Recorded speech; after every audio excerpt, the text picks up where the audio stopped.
Hello everyone, welcome back to my channel. आज के lecture में हम bleaching powder and plaster of Paris discuss करेंगे। ठीक है, उसके साथ साथ हम कुछ एनसीईआरटी क्वेश्चंस रिवाइज करेंगे ताकि आपका ये चैप्टर बहुत ही स्ट्रांग हो जाए। ओके, सो वीडियो एंड तक ज़रूर देखना। Also if you are new to channel, please like, share and subscribe. Now come to topic. Okay, bleaching powder को समझने से पहले हम ये two terms bleaching agent and disinfectant को समझेंगे। ब्लीचिंग एजेंट एक ऐसा सब्सटेंस है जो रिमूव कर देता है कलर को फ्रॉम कलर्ड सब्सटेंस। ओके, यानी मान लो एक कलर्ड सब्सटेंस है, उसमें अगर आपने ब्लीचिंग एजेंट डाला तो उसका कलर जो है वो रिमूव हो जाएगा। डिसइंफेक्टेंट क्या होता है? जो किल करता है जर्म्स को, या you can write bacteria. Okay, for example chlorine हम स्विमिंग पूल्स में या पब्लिक पूल्स में डालते हैं। ठीक है, उससे क्या होता है, जो पूल का वाटर होता है वो डिसइंफेक्ट हो जाता है। ओके, नाउ ब्लीचिंग पाउडर होता है कैल्शियम ऑक्सीक्लोराइड। देखो इसका formula calcium Ca, oxygen chloride Cl2। Okay, basically जो हम कैल्शियम ऑक्सीक्लोराइड है, ये जो ब्लीचिंग पाउडर है, इसको हम इसीलिए ही फॉर्म करते हैं ताकि जो क्लोरीन है उसकी स्टोरेज इजीली हम कर सके। अब ऐसा क्यों? क्योंकि जो chlorine itself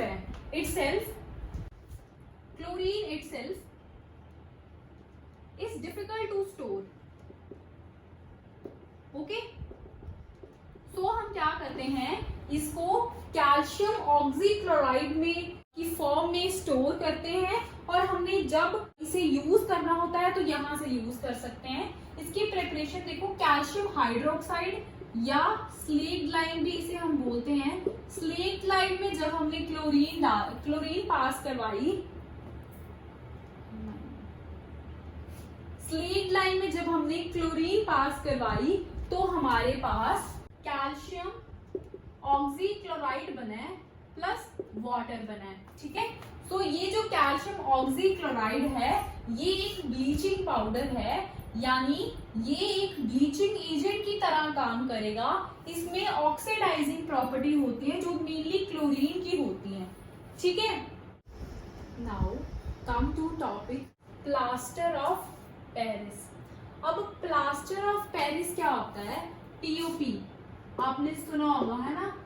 POP statue making में काम आता है। ठीक है, व्हेन बोन इज फ्रैक्चर्ड तो प्लास्टर ऑफ पेरिस यूज करते हैं। उसमें एक sufficient quantity of water add करते हैं और उसको बोन के ऊपर, जैसे मान लो ये हाथ है, इसकी बोन फ्रैक्चर हो गई है। ओके, तो क्या करेंगे, इसके ऊपर पीओपी रैप कर देंगे ताकि ये जो बोन है वो रिजिड रहे। ठीक है, तो ऐसे वो बोन जुड़ जाती है। ओके, और स्टैचूज में मैंने आपको बता दिया, और उसके बाद हाउसेस में वॉल्स एंड रूफ्स पे भी ये लगती है। ओके, देखो इसका फॉर्मूला क्या होता है, calcium sulphate hemihydrate. Calcium sulphate हमें पता है CaSO4, hemi is half, hydrate is water. Okay, so CaSO4 dot half H2O। अब देखो हाफ H2O तो नहीं होता है ना, ये बात नहीं बन रही है। सो क्या होता है, जो कैल्शियम सल्फेट हेमीहाइड्रेट है, इसके दो मॉलिक्यूल्स साथ रहते हैं और क्या होता है कि वो एक वाटर को शेयर करते हैं। ठीक है, सो हम अगर केमिकली लिखें तो ये फॉर्मूला बनता है। ठीक है, ये कैसे प्रिपेयर होता है, हमने जिप्सम लिया जिसमें दो वाटर ऑफ क्रिस्टलाइजेशन थे, उसको हीट किया एट 100 डिग्री सेल्सियस। ठीक है, हमारे पास पीओपी बनी जिसमें 1.5 वाटर जो था वो लूज हो गया। अब देखो हमने जो टेम्परेचर है इस पे खास ध्यान रखना है। अगर हमने मोर देन 100 डिग्री सेल्सियस करा, ये जो हमारे पास हाफ वाटर भी बचा है ये भी इवेपोरेट हो जाएगा और हमारे पास सिर्फ कैल्शियम सल्फेट बचेगा। ठीक है, this is anhydrous. Anhydrous means hydrous is water, anhydrous means no water. इसमें कोई वाटर नहीं है, इसमें वाटर है तो इसे हाइड्रेटेड बोलेंगे. नाउ हमने बहुत वाटर ऑफ क्रिस्टलाइजेशन वाले कंपाउंड्स पढ़ लिए हैं. अब let us discuss water of crystallisation क्या होता है. The water molecule which is the part of structure. Okay, अब वाटर ऑफ क्रिस्टलाइजेशन की यही एग्जांपल ले लो. CaSO4 dot half H2O. ये जो हाफ H2O है ये वाटर ऑफ क्रिस्टलाइजेशन है. ठीक है, इसकी वजह से ही इसको प्लास्टर ऑफ पेरिस बोलेंगे, नहीं तो हमने डिस्कस करा ये एनहाइड्रस बन जाएगा. ये कुछ अनदर कंपाउंड है. नाउ ये हाइड्रेटेड सॉल्ट्स होते हैं. अब देखो इसमें कुछ मॉलिक्यूल्स ऑफ वाटर प्रेजेंट है, सो ये हाइड्रेटेड है. ऑल्सो मैंने आपको पहले भी बताया है ये जो वाटर मॉलिक्यूल इसके साथ अटैच्ड होते हैं, आपने पीओपी भी देखी होगी, वो एक पाउडरी व्हाइट फॉर्म में होती है, वो कोई वेट नहीं होती, उसको पानी डाल के हम वेट करते हैं. So due to this water the salt is not wet. So due to this water this chemical is not wet, क्योंकि वाटर ऑफ मॉलिक्यूल उसके साथ अटैच होते हैं, फ्री नहीं होते हैं. ठीक है, एग्जाम्पल देखते हैं. Copper sulphate pentahydrate. Copper sulphate हमें पता है, पेंटा इज 5, हाइड्रेट हमें पता है वाटर, सो ये उसका फॉर्मूला बन गया. वॉशिंग सोडा अभी हम करके आए हैं, sodium carbonate and 10 water molecules. ठीक है, तो इसलिए बार बार मैं कह रही हूँ ये जो कॉमन नेम्स हैं वो याद कर लो. वॉशिंग सोडा, बेकिंग सोडा हो गया, caustic soda. Next is iron sulphate heptahydrate. Hepta is 7, iron sulphate dot 7 water of crystallisation. अब देखो ये वाटर मॉलिक्यूल की वजह से ये जो कंपाउंड्स होते हैं इनमें कलर आता है. ठीक है, इनका ये कलर है. ठीक है, अब देखो अगर आप इसको हीट कर दोगे, फॉर एग्जाम्पल आपने कॉपर सल्फेट पेंटाहाइड्रेट को आपने हीट कर दिया, ठीक है, तो क्या बन जाएगा, कॉपर सल्फेट बन गया. अब कॉपर सल्फेट ये जो बन गया है ये कलरलेस होगा. क्यों कलरलेस है, क्योंकि ये वाटर की वजह से इसमें कलर था, अब वाटर इवेपोरेट हो गया है, ये सॉल्ट हाइड्रेटेड नहीं रहा, एनहाइड्रस हो गया है, इसकी वजह से इसका जो कलर है वो लॉस हो जाएगा. Okay, so this is the case. हम कुछ क्वेश्चंस डिस्कस करेंगे. Now let us discuss some pending NCERT questions. First question is metal A. Okay, जैसे हम पढ़ते जाएंगे वैसे वैसे हम लिखेंगे एज यूजुअल. अब ए मेटल है, reacts with dilute hydrochloric acid, तो इसमें हमने HCl डाल दिया which is diluted. Okay, to produce means बन रहा है कुछ, एफर्वेसेंस. अब एफर्वेसेंस आ रही है. ठीक है, इसको एक बार पेंटिंग रखते हैं एफर्वेसेंस को. The gas is fire extinguisher. ठीक है, वो कह रहे हैं कि जो और इसने एफर्वेसेंस प्रोड्यूस करी है और ये जो गैस है ये एक फायर एक्सटिंग्विशर भी है. इससे हमें क्लियर होता है कि कार्बन डाइऑक्साइड रिलीज हुई होगी. ठीक है, हम अभी पढ़ के आए हैं कि कार्बन डाइऑक्साइड जो है वो as a fire extinguisher work करती है. ठीक है, जब हमने सोडियम हाइड्रोजन कार्बोनेट और वो सिलेंडर करा था जिसमें हमने नोजल को प्रेस करा था, है ना, तो sodium hydrogen carbonate plus sulphuric acid से कार्बन डाइऑक्साइड रिलीज हुई थी and that is used as fire extinguisher. Okay, so write the equation if one compound is calcium chloride. और उन्होंने हमें एक कंपाउंड भी दे दिया कैल्शियम क्लोराइड. ठीक है, तो हमने केमिकल रिएक्शन लिखनी है, हमने ये सबस्टेंस ढूंढना है क्या होगा. अब देखो ये बन गया, ये भी बन गया, कैल्शियम क्लोराइड भी बन गया. ठीक है, तो देखो कैल्शियम नहीं है, इधर ए वाली जगह में कैल्शियम नहीं है. ठीक है, तो यहाँ पे आई एम इरेजिंग इट.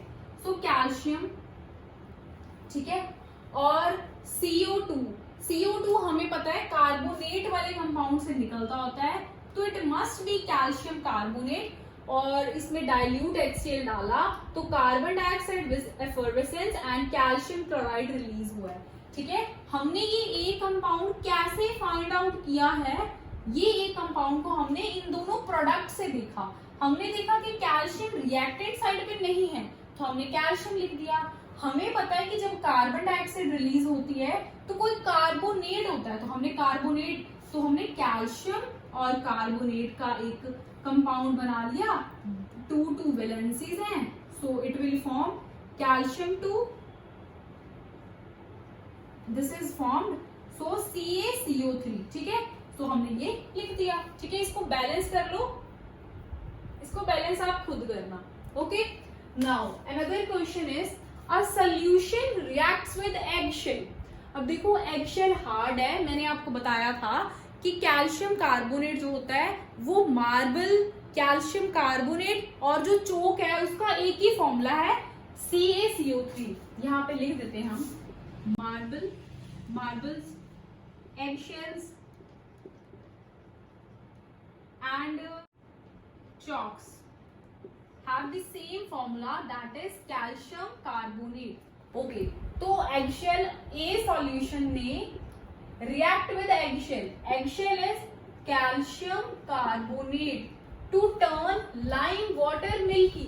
अब lime water milky हुआ था, कब हुआ था हमने ये भी पढ़ा है, कार्बन डाइऑक्साइड प्रोड्यूस हुई थी थोड़ी अमाउंट में कैल्शियम क्लोराइड में, अगर आपको याद है, प्लस H2 गैस निकली थी, ठीक है। सो ए कंपाउंड क्या हुआ, H और Cl से हमें पता लगता है A इज HCl, ओके। इसकी वजह से ये जो लाइम वाटर जो था वो मिल्की हो गया था। ये जो हमारे पास एक टेस्ट ट्यूब है उसमें हमने एसिड और कैल्शियम कार्बोनेट को जब मिक्स करा तो यहाँ पे पीपीटी बनती है, ठीक है, पीपीटी कैल्शियम क्लोराइड की, और कुछ टाइम के बाद ये पीपीटी पूरी ऐसे सस्पेंड हो जाती हैं तो ये मिल्की हो जाता है, ठीक है। This is the case. Now our next question is related to universal indicator. Let us read it out. 5 solutions A, B, C, D when tested with universal indicator shows pH of 4, 1, 11, 7 and 9 respectively, ठीक है। Which solution is okay. Now universal indicator पहले तो कौन सा होता है, हमने एक कॉमन इंडिकेटर किया था, एक यूनिवर्सल इंडिकेटर किया था।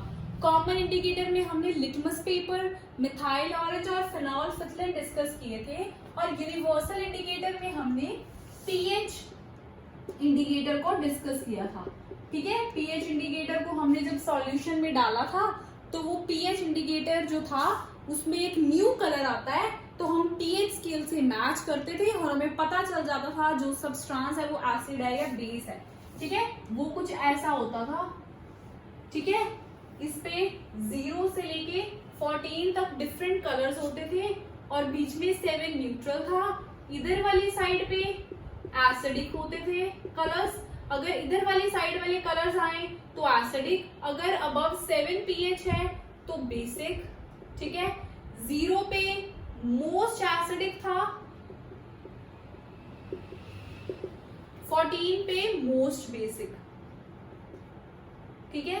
मैंने ये आपको करवाया है, फिर भी मैं दोबारा से करवा रही हूँ कि रिवाइज हो जाता है, ठीक है। अब विच सॉल्यूशन इज न्यूट्रल, ठीक है। अब हमारे पास A, B, C, D solution है जिनकी हमारे पास pH है 4, 1, 11, 7 एंड 9। अब देखो न्यूट्रल कौन सा होता है, जिसपे 7 होता है, ये न्यूट्रल है, दिस इज न्यूट्रल। सो 7 वाला यानी कि B solution is neutral. Strong alkaline, alkaline कौन से होते हैं, जो बेसिस वाटर में सॉल्युबल हो जाते हैं उसको अल्केलाइन बोलते हैं, यानी कि बेसिक ही यहाँ पे हमने देखना है। स्ट्रॉन्ग बेसिक कौन सा होता है, 14 pH वाला, ठीक है। अब 14 तो यहाँ पे है नहीं, बट क्लोज टू 14 9, 11 है, क्लोज टू 14, ठीक है। अब देखो इधर आते जाएंगे, इधर बेसिसिटी बढ़ रही है, 13 की 14 से कम होगी, फिर 12, फिर 11, 10, 9, 8, ठीक है। तो सबसे कम 8 की है, सबसे ज्यादा 14 की है, ठीक है। और 9 और 11 में से 11 की स्ट्रॉन्ग अल्केलाइन है। इनमें से स्ट्रॉन्ग अल्केलाइन सॉल्यूशन जो है वो C है। अब स्ट्रॉन्ग एसिडिक 0 वाला होता है, ठीक है, 0 तो है नहीं हमारे पास लेकिन 1 है, तो B आंसर आ गया। वीकली एसिडिक 4, इनमें से बता रहे हैं हम, तो 4 वाला pH वाला that is A solution. Weekly alkaline would be E। Okay, next question is arrange in increasing order of hydrogen ion concentration. अब हाइड्रोजन आयन किसके पास ज्यादा होते हैं? जो ज्यादा एसिडिक है। तो सबसे ज्यादा एसिडिक कौन सा है? स्ट्रॉन्ग एसिडिक इज B, ठीक है। उसके बाद एसिड A जो होता है वो हाइड्रोजन प्रोड्यूस करता है। सो सेकेंड नंबर पे कौन सा आएगा? Weakly acidic that is A। pH से भी देख सकते हो आप, 1 वाला सबसे ज्यादा एसिडिक होगा, उसके बाद 4, ठीक है। अब न्यूट्रल कौन सा है? 7 वाला, तो यहाँ पे D आ गया। जो सबसे बेसिक है, सबसे बेसिक हमारे पास C है, तो उसमें तो H पॉजिटिव की प्रोडक्शन होनी ही नहीं है, ठीक है, तो यहाँ बहुत कम होएगी। जब वाटर में डालेंगे तो सिर्फ वाटर वाली होगी, तो सबसे कम वाला इधर आ गया। तो कौन सा बचा हमारे पास? E, which is 9. So this is the increasing order। ऐसे इंक्रीजिंग ऑर्डर में लिखना था, रिवर्स करके लिख लो, ठीक है। So C, E, then D, A and B। I hope आपको आज का लेक्चर समझ आया होगा। So like the video and subscribe my channel. मिलते हैं नेक्स्ट वीडियो में। Till then good luck.